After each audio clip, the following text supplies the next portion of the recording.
வணக்கம். செய்திகளுடன் நெதர்லாந்தில் இருந்து செல்வி நித்யானந்தன்.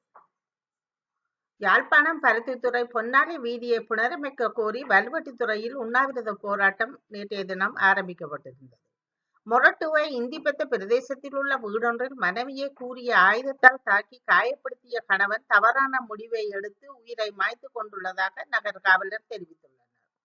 அனுராதபுரம் பொது விளையாட்டரங்கில் நடைபெற்ற விளையாட்டுப் போட்டியில் பங்கேற்க வந்த மகளும் தாயும் செல்வி எடுக்க சென்றபோது புகையிரதத்தில் மோதி உயிரிழந்ததாக அனுராதபுரம் நகர காவலர் தெரிவிக்கின்றனர். இணையவழி குற்றங்கள் அதிகரித்து வரும் நிலையில் மக்களிடம் விழிப்புணர்வு ஏற்படுத்தும் பணியை மொபைல் போன் வாயிலாக மத்திய உள்துறை அமைச்சகம் துவங்கியுள்ளது. ஒரே நாடு ஒரே தேர்தல் திட்டத்தை கைவிட வேண்டும், புயல் நிவாரணத்துக்கு போதிய நிதி வழங்க வேண்டும் என்பது உள்ளிட்ட 12 தீர்மானங்கள் திமுக செயற்குழு கூட்டத்தில் நிறைவேற்றப்பட்டுள்ளது.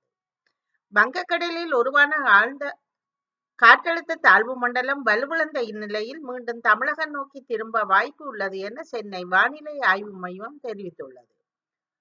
சுவிட்சர்லாந்தில் 2025ஆம் ஆண்டில் கொண்டுவர இருக்கும் புதிய கட்டுப்பாடு ஒன்றின்படி வாகன விதியொன்றை மீறும் சாரதிகளுக்கு 10,000 சுவிஸ் பிராங்குகள் வரை அபராதம் விதிக்கப்பட உள்ளதாக பெடரல் கவுன்சில் தெரிவித்துள்ளது.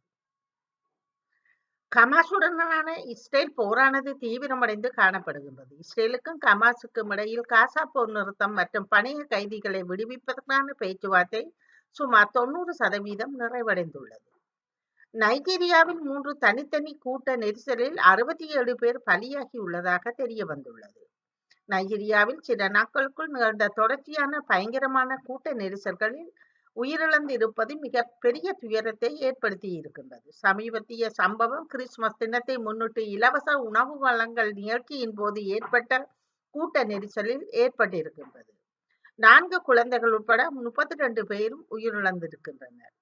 அமெரிக்க விமான நிலையம் அருகே ட்ரோன்கள் பறக்க தடை விதித்துள்ளது. அமெரிக்காவின் ஒகியோ மாகாணத்தில் விமானப்படைத்தளம் இருக்கின்றது. அம்மாகாணத்தின் டேடன் நகரில் அமைந்துள்ள விமானப்படைத்தளம் உலகின் மிகப்பெரிய விமானப்படைத்தளங்களில் ஒன்றாக காணப்படுகின்றது. சனிக்கிழமை முதல் விமானப்படைத்தளத்தின் அருகே மர்ம ட்ரோன்கள் பறந்து கொண்டிருக்கின்றன. நியூயார்க், நியூ ஜெர்சி, யுடா உள்ளிட்ட பல்வேறு மாகாணங்களில் விமான நிலையங்கள், விமான படைத்தளங்கள் அருகே மர்ம ட்ரோன்கள் பறந்து கொண்டிருக்கின்றன. இந்த ட்ரோன் நிகழ்வில் வெளிநாட்டு நபர்களின் சதி இருப்பதாக அமெரிக்க அதிகாரிகள் தெரிவித்துள்ளனர். 5 ஆண்டுகளின் பின்னர் பிரான்சில் திறக்கப்பட்ட நோர்த்தடேம் தேவாலயத்தில் பார்வையாளர்கள் குவிந்து வருகின்றனர். முதல் ஒரு வாரத்தில் மட்டும் 2,60,000 பார்வையாளர்கள் வருகை தந்துள்ளனர். நாளொன்றுக்கு 30,000 தொடக்கம் 35,000 பேர் வரை வருகை தருவதாகவும் தேவாலயத்துக்கு வெளியே நீண்ட வரிசையில் மக்கள் காத்திருந்து உள்ளே செல்வதாக தெரிவிக்கப்படுகிறது. டிஸ்ட்ரிபியூட்டர் த பில்டர்ஸ் எனப்படும் பண இயந்திரத்தை பிரான்சில் கொள்ளையர்கள் சிலர் வெடிகுண்டு வைத்து தகர்த்து கொள்ளையிட்டுள்ளனர். டிசம்பர் 23ஆம் தேதி திங்கட்கிழமை காலை இச்சம்பவம் துலுஸ் நகரில் இடம்பெற்றிருக்கின்றது. தொடர்வது விளையாட்டு செய்திகள். வருங்கால வைப்பு நிதி மோசடி குற்றச்சாட்டு காரணமாக கிரிக்கெட் வீரர் ராபின் உத்தப்பாவுக்கு பிடியாணை வழங்கப்பட்டுள்ளது. ஒருநாள் மற்றும் D20 போட்டிகளுக்காக இந்தியாவுக்கு சுற்றுப்பயணம் மேற்கொள்ள உள்ள இங்கிலாந்து அணியின் வீரர்கள் பட்டியல் வெளியிடப்பட்டுள்ளது. தென்னாப்பிரிக்கா கிரிக்கெட் வீரர் கிளாசனுக்கு ICC நிர்வாகம் அபராதம் விதித்துள்ளது. தென்னாப்பிரிக்கா கிரிக்கெட் வீரர் கெய்ன்சி கிளாசன் சமீபத்தில் பாகிஸ்தான் அணிக்கு எதிரான போட்டியின் போது மைதானத்தை சேதப்படுத்தியதற்காக சர்வதேச கிரிக்கெட் கவுன்சில் மூலம் அபராதம் விதிக்கப்பட்டுள்ளார்.